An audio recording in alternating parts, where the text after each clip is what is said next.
नमस्कार, स्वागत है आप सभी का कार्यक्रम समागम में।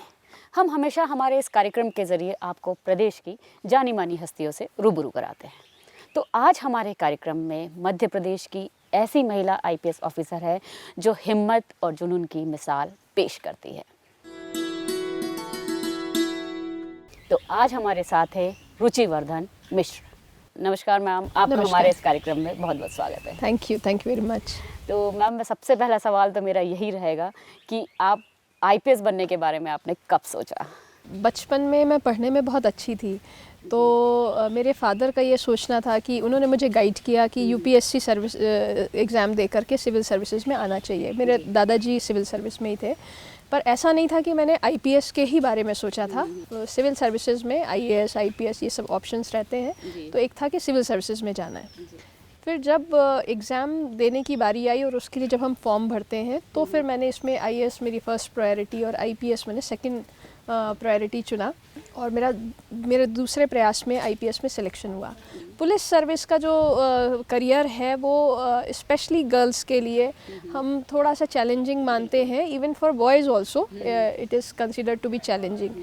तो मुझे ऐसा लगा इस चुनौती में कहीं मुझे एक खुद के लिए कुछ करने का, खुद को प्रूफ करने का एक अवसर, या एक तरह से एक चैलेंज को स्वीकार करने का एक ख्याल मेरे मन में आया। और फिर मैंने कहा कि नहीं, आईपीएस में ही रहना है, और आगे फिर मैंने इसमें जो मेरे बाकी प्रयास बचे हुए थे उसके लिए फिर मैंने परस्यू नहीं किया। तो that is how I being a IPS officer. आप जैसे सतना जिले से बिलोंग करती है और स्पेसिफिकली सतना की ही रहने वाली है, तो सतना मध्य प्रदेश का एक ऐसा जिला है कि जहाँ पर लड़कियाँ बहुत ज़्यादा बाहर नहीं निकल के आती है।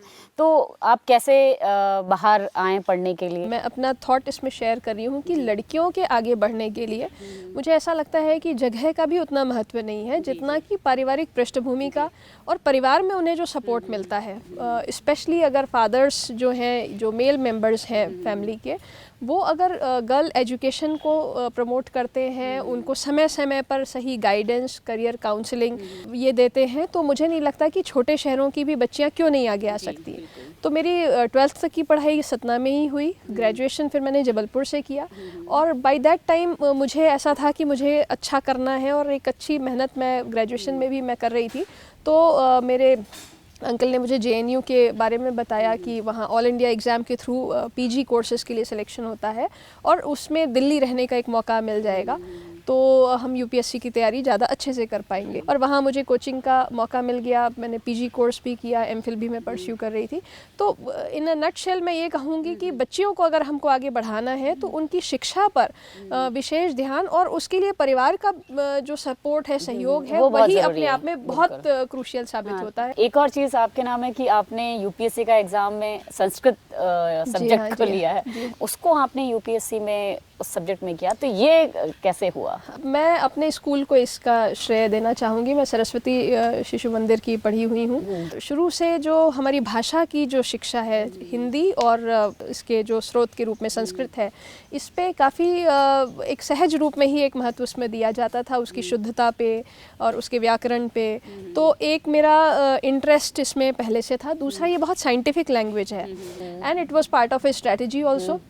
जबलपुर जब मैं गई और ये हुआ कि यूपीएससी ही देना है, तो एक पहले से लक्ष्य निर्धारित किया कि जो यूपीएससी में मुझे सब्जेक्ट्स लेने हैं, मैं उन्हीं को अपने ग्रेजुएशन में ऑप्ट करूंगी, जिससे वो अच्छी पढ़ाई कर सकते हैं। हाँ जी। जैसे आईपीएस ऑफिसर्स की ही बात करें तो हमारे मध्य प्रदेश के ही पवन जैन जी हैं, उन्होंने भी जो यूपीएससी का एग्जाम है वो उसको हिंदी में दिया, और आप एक मतलब पहली ही मुझे महिला आईपीएस ऑफिसर में जिन्होंने संस्कृत में आईपीएस एग्जाम दिया। तो इसका कैसे एडवांटेज मिलता है?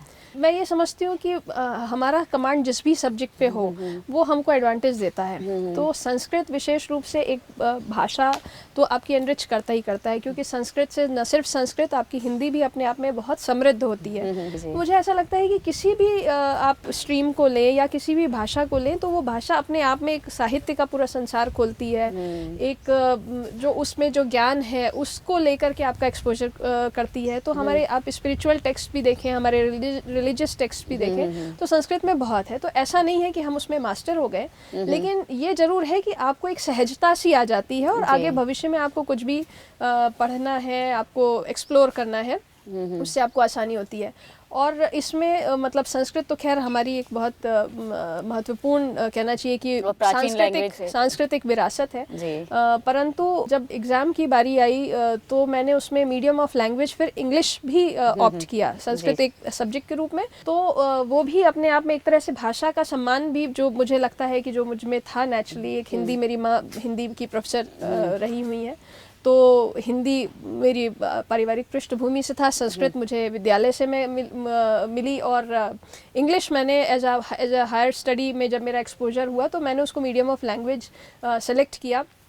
वो भी एक चुनौती थी, लेकिन मैंने बहुत मेहनत की उसके लिए, क्योंकि हम लोग थोड़ा सा हिंदी पृष्ठभूमि के हैं तो थोड़ा सा हम लोग संकोच रखते हैं। लेकिन मुझे ऐसा लगता है कि विद्यालयीन शिक्षा अगर अच्छी हो तो आपका जो आधार रहता है, जो नींव होती है, वो मजबूत होती है, और फिर वो किसी भी लैंग्वेज के लिए वो होती। तो मैंने हिंदी, फिर एमए के समय में इंग्लिश जो है मैंने अपनी इम्प्रूव की। तो इस प्रकार से हिंदी, संस्कृत और इंग्लिश तीनों का ही मुझे फ़ायदा इसमें मिला। जी जी बिल्कुल। अगर आप आईपीएस नहीं बनती तो क्या कुछ दूसरा भी ऑप्शन आपने सोच रखा था? बिल्कुल, मैं निश्चित रूप से मैं एकेडमिशियन बनती, क्योंकि मेरे माता पिता दोनों ही कॉलेज में थे और प्रिंसिपल होकर के रिटायर हुए हैं। बहुत सारे लोग हमारी फैमिली में एजुकेशन की लाइन में थे, और काफ़ी सारे लोग प्रशासन में थे। तो मेरा इसमें नहीं होता, तो मैंने सोच रखा था कि मैं 2 अटेम्प्ट्स दूंगी, और नहीं होगा तो चूँकि पीजी एमफिल कम पीएचडी कोर्स ज्वाइन कर लिया था जेएनयू में ही, तो मैं निश्चित रूप से कहीं किसी यूनिवर्सिटी में, किसी कॉलेज में होती। जी बिल्कुल, मुझे पढ़ने, पढ़ाने और कम्युनिकेशन, इन सब का मुझे बहुत इंटरेस्ट है। तो मैं डेफिनेटली मैं किसी कॉलेज की फील्ड में ही होती। बिल्कुल। और मैम एक और चीज़ आपके नाम है कि आपका निशाना बहुत अचूक है, मतलब आपको शायद 10 में से 10 नंबर भी मिले, जो हम सुनते रहते हैं। जी। तो क्या आप बचपन में गुलेल वगैरह चलाया करती थी? नहीं, गुलेल तो मैं नहीं चलाती थी, और मेरा भी एक्सपोजर निशानेबाजी से, जब मैं आईपीएस में चयन हुआ और हम एकेडमी गए, तो मैं यही कहूँगी कि हम बहुत फॉर्चुनेट थे, क्योंकि जो नेशनल पुलिस एकेडमी हमारी सरदार वल्लभ भाई Patel national police academy Hyderabad की है, पुलिस की जो ट्रेनिंग देती है आईपीएस ऑफिसर्स को, तो ये बहुत ही प्रेस्टीजियस इंस्टीट्यूट है, जो हमको बहुत तमाम तरह के जो ट्रेनिंग्स हैं, जो पुलिस रिलेटेड स्किल्स हैं, जिसमें फायरिंग एक इंक्लूडेड है, वो हमने वहाँ ट्रेनिंग ली। और पहली बार मैंने कोई भी वेपन जो है वो वहीं जा कर के मैंने पकड़ा, देखा शायद। एक्चुअली आप जब निशानेबाजी करते हैं तो आपको अपना जो निशाना है और जो हमारे वेपन का जो अलाइनमेंट है, उसको आपको फोकस में करना पड़ता है। And it's a matter of that particular moment कि आप अपना कॉन्सेंट्रेशन, जैसे वो अर्जुन के लिए है कि जब उसने चिड़िया की आँख देखी तो सिर्फ चिड़िया की आँख देखी, कुछ और नहीं देखा।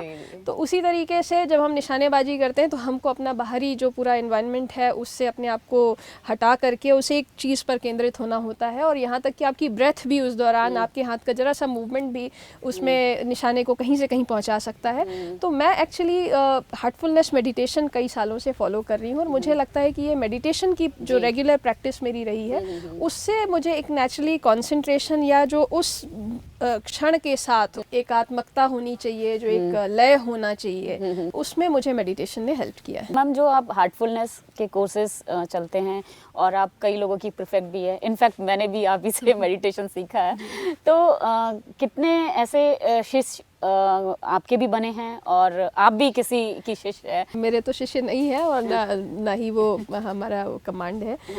एक्चुअली हम लोग ये जो हार्टफुलनेस मेडिटेशन है, ये हार्ट बेस्ड मेडिटेशन की टेक्निक है, जिसमें हम हृदय में दिव्य प्रकाश पर फोकस करके और बड़े सहज तरीके से इसमें ध्यान शुरू करते हैं। ये 1945 में ये सिस्टम प्रारंभ हुआ था। मेरे साथ अच्छा ये हुआ कि मैं जब कॉलेज में मैंने एंटर ही किया 18 वर्ष की उम्र में, मुझे पहले इसका सबसे पहला एक्सपोजर हुआ, और इसमें एक प्राणाहुति करके एक यौगिक हमको एनर्जी, ऊर्जा जो है वो रिसीव होती है, जिसकी वजह से हमारा ध्यान सहजता से लगता है। जैसे हम फिजिकल एक्सरसाइज करते हैं, अपनी मसल्स को हम डेवलप करते हैं, लेकिन ध्यान में हम अपने हृदय को एकाग्र करने का हम एक बहुत सहज प्रयास कर रहे हैं।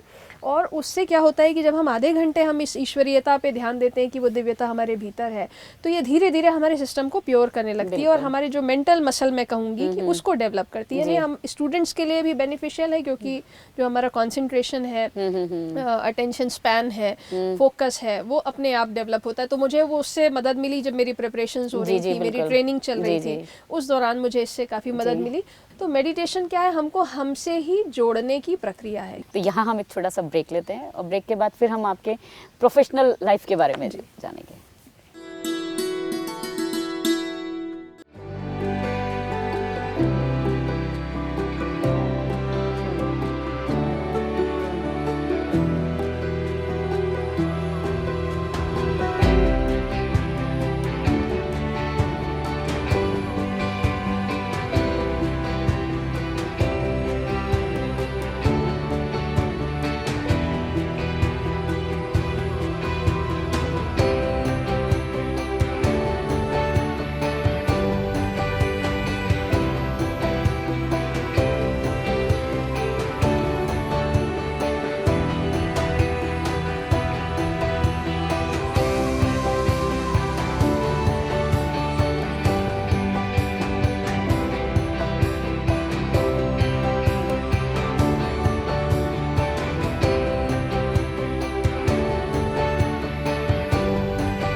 तो मैम ब्रेक के बाद आपका बहुत बहुत स्वागत है कि जैसे आप IAS बनने के बाद में आप कई ज़िलों में रही है, कई छोटे शहरों में भी रही, बड़े शहरों में भी आपने सब जिम्मेदारी संभाली है, तो इन सब जगह का एक खान पान भी अलग होता है, जायका भी अलग होता है। उसी तरीके से मैं पूछना चाहूँगी कि जो क्राइम होते हैं क्या ये डिस्ट्रिक्ट वाइज अलग अलग होते हैं? हाँ जी, बिल्कुल आपने सही क्वेश्चन ये रेज़ किया है कि क्राइम का पैटर्न भी वो हमारे बेसिकली सोशियो इकोनॉमिक मिलियू जो है हमारे सोसाइटी का या डिफरेंट प्लेसेस का, उससे काफ़ी कुछ इन्फ्लुएंस होता है।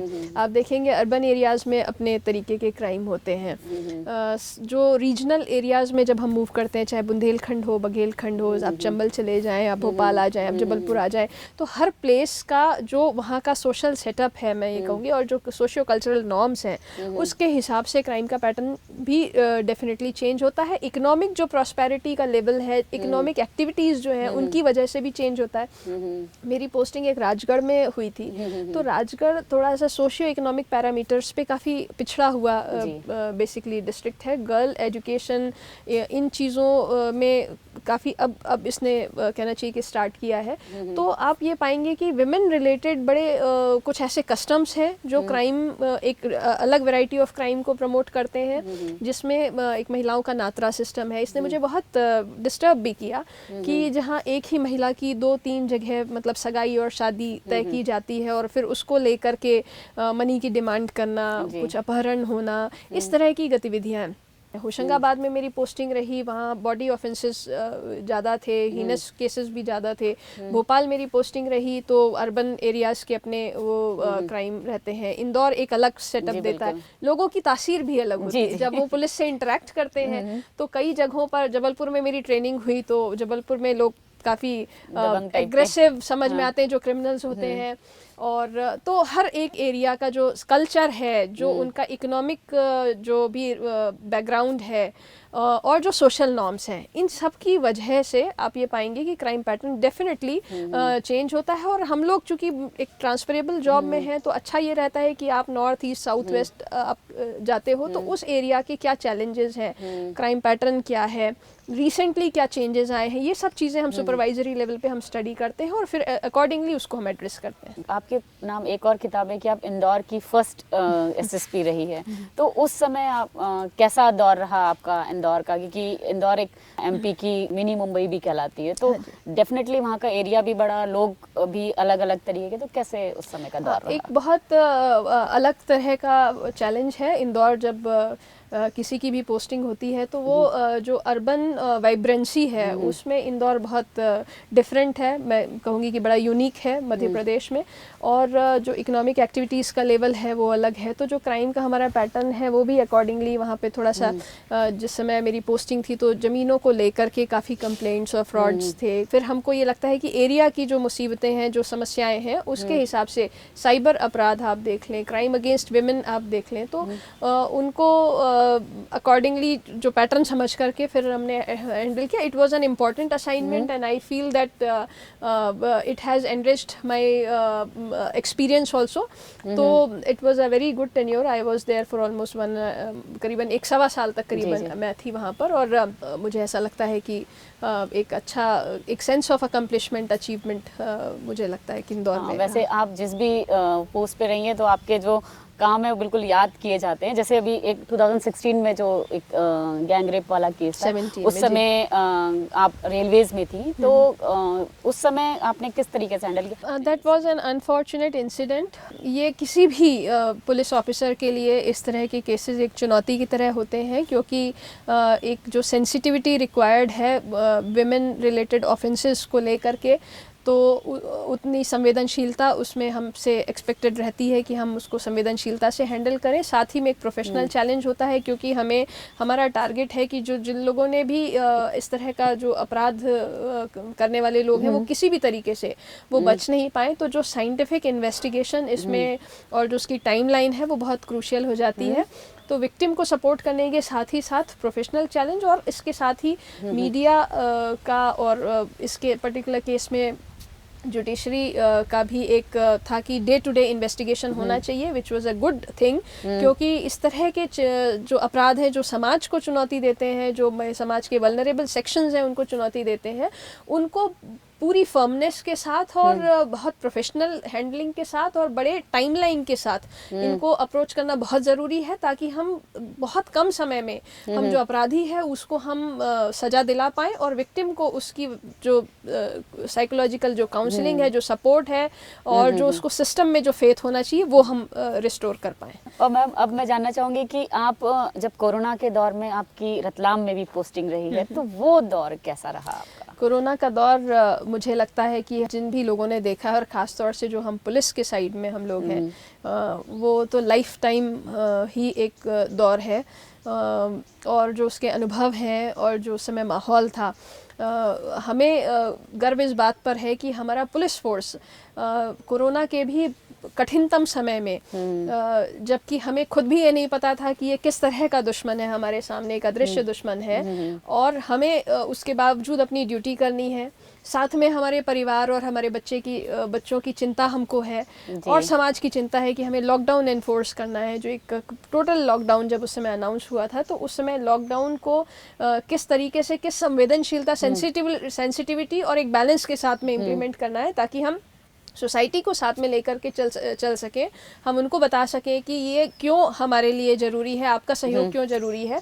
उस समय मुझे लगता है कि पुलिस ने बिल्कुल निस्वार्थ भाव से अपने ड्यूटी को अपने अंजाम दिया, और बहुत सारे हमारे जो साथी हैं वो भी इससे संक्रमित हुए, और कहना चाहिए कि शहीद भी हुए और बहुत हमें तकलीफ़ भी है, क्योंकि हमारे साथ के ही लोग उसमें गए। लेकिन फिर भी मैं मानती हूँ कि जब हम अपनी लाइन ऑफ ड्यूटी में अगर हम अपना सुप्रीम सेक्रीफाइस देते हैं, मुझे लगता है पर्सनली मैं सोचती हूँ कि मरना तो सभी को है, लेकिन अगर अपनी लाइन ऑफ ड्यूटी में हम जाते हैं तो वो हमारे लिए बहुत सम्मान और गौरव की बात है।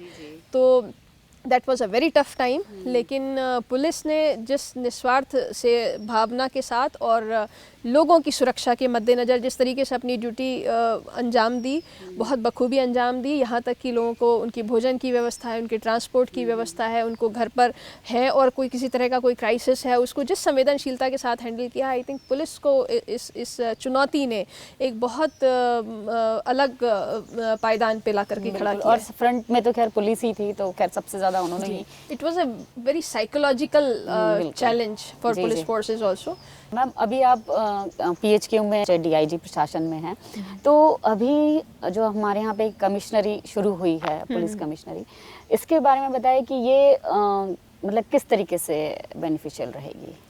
देखिए, जो बड़े शहरों की पुलिसिंग है उसमें बहुत अलग तरह की चुनौतियां होती हैं, और कमिश्नरेट सिस्टम में जो हमारे जो सामान्य पुलिसिंग जो हमारी है उसके अलावा कुछ ऐसे लीगल प्रोविजंस उसमें पुलिस के पास में आ जाते हैं, जिसकी वजह से जो लॉ एंड ऑर्डर रिलेटेड जो चैलेंजेस हैं, क्राइम एंड क्रिमिनल्स पे कंट्रोल करने वाले जो एस्पेक्ट्स हैं, उनको इम्प्लीमेंट करना थोड़ा सा और डायरेक्ट हो जाता है, थोड़ा सा और बेहतर हो जाता है, और डिसीजन मेकिंग उसमें थोड़ा सा फास्ट हो जाती है। तो फॉर एग्ज़ाम्पल 144 सीआरपीसी के ऑर्डर्स हैं, या हमें किसी को क्रिमिनल को बाउंड ओवर करना है, उसको हमको एनएसए या ज़िला बदर करना है, तो ये सब चीज़ें थोड़ा सा, क्योंकि crime and criminals and law and order ऐसी चीज़ है जो बहुत डायरेक्टली पुलिसिंग से इन्वॉल्व है। तो ये बहुत अच्छी बात है कि भोपाल और इंदौर में ये सिस्टम हुआ है, चूँकि दोनों ही बहुत बड़े शहर हैं, और इनमें जो क्राइम एंड क्रिमिनल्स का जो पैटर्न है, जो इंटरेक्शन होता है, बाहर से बहुत मूवमेंट होता है, क्योंकि शहरों में आप देखेंगे कि तमाम जगह से लोग आकर के रहते हैं, वो और उनका मूवमेंट भी बहुत वैसा होता है। टेक्नोलॉजिकल जो एस्पेक्ट्स हैं वो डिफरेंट हो जाते हैं, तो उसमें जब ये पावर्स कुछ और हमको पुलिस अपने अधिकारों के प्रयोग में कमांड और अधिकारिता उसको मिल जाती है, तो इनको इम्प्लीमेंट करना, इन चीज़ों को, जिस कंट्रोल को इम्प्लीमेंट करना थोड़ा सा और आसान हो जाता है। तो मुझे विश्वास है कि निश्चित तौर पर ये इस सिस्टम से हमारे जो बड़े शहर हैं उनको फ़ायदा होगा, और डेफिनेटली जो लॉ एंड ऑर्डर और क्राइम की सिचुएशन है वो और जनता के हित में वो बहुत इम्प्रूव होगी। आपका जो इतना टेन्योर रहा है जब से आप आईपीएस बनी अभी तक का, तो इसमें आपको आपका सबसे अच्छा टेन्योर कौन सा लगा है? ये बड़ा डिफ़िकल्ट क्वेश्चन है मेरे लिए, क्योंकि मैं सब चीज़ के बाद मैं एक स्पिरिचुअल प्रिंसिपल पे बिलीव करती हूँ कि मैं जहाँ भी हूँ वो ईश्वर की इच्छा से है, और उस क्षण में मुझे उस रोल में अपना बेस्ट देना है, और मेरी उम्मीद रहती है कि जो कुछ भी आएगा, जो ईश्वर की इच्छा से आएगा, मैं उससे प्रार्थना ये करती हूँ कि मैं उससे जस्टिस कर पाऊँ, और जो भी उद्देश्य है वो पूर्ण हो पाए। और वही मैं आपसे जानना चाहूँगी कि अब हमारे जो यंगस्टर्स हैं उनको आप क्या संदेश देना चाहेंगे? मैं पर्सनली बिलीव करती हूँ कि हमें जो ये ह्यूमन बर्थ जो हमको मिला है, ये अपने इवोल्यूशन के लिए हमको एक अपॉर्चुनिटी मिली है जिसमें हमको कर्म करना ही है, और हम कितनी बेहतरी से हम खुद को हम रिफ़ाइन कर पाएँ, खुद की जो हमारी एनर्जीज़ हैं उनको हम अलाइन कर पाएँ, और उससे हम एक पर्पस जो है वो सर्व कर पाएँ। और ये सिर्फ हमारे अपने लिए नहीं होना चाहिए, क्योंकि आप देखेंगे कि जो ह्यूमैनिटी है वो हमेशा इस बात पे भरोसा रखती है कि हम सिर्फ अपने लिए नहीं है, लेकिन खुद के माध्यम से हम अपने आसपास का, हमारे एनवायरनमेंट का, हमारी सोसाइटी का, हमारे देश का, पूरे विश्व का, हम किस तरीके से हम उसमें इम्प्रूवमेंट ला सकते हैं। तो हम ऐसे कुछ हम काम करें जो हम न सिर्फ हमारे भले के लिए हो, बल्कि वो सोसाइटी के और कहना चाहिए कि पूरे विश्व के लिए वो उसको एक दिशा दें, उसको कुछ सार्थकता दें। तो मेरा मैसेज यही है कि हम सभी, हम में बहुत एनर्जी है, और बहुत ही हमको ये एक रेयर अपॉर्चुनिटी मिली है कि हम ह्यूमन बर्थ में हैं।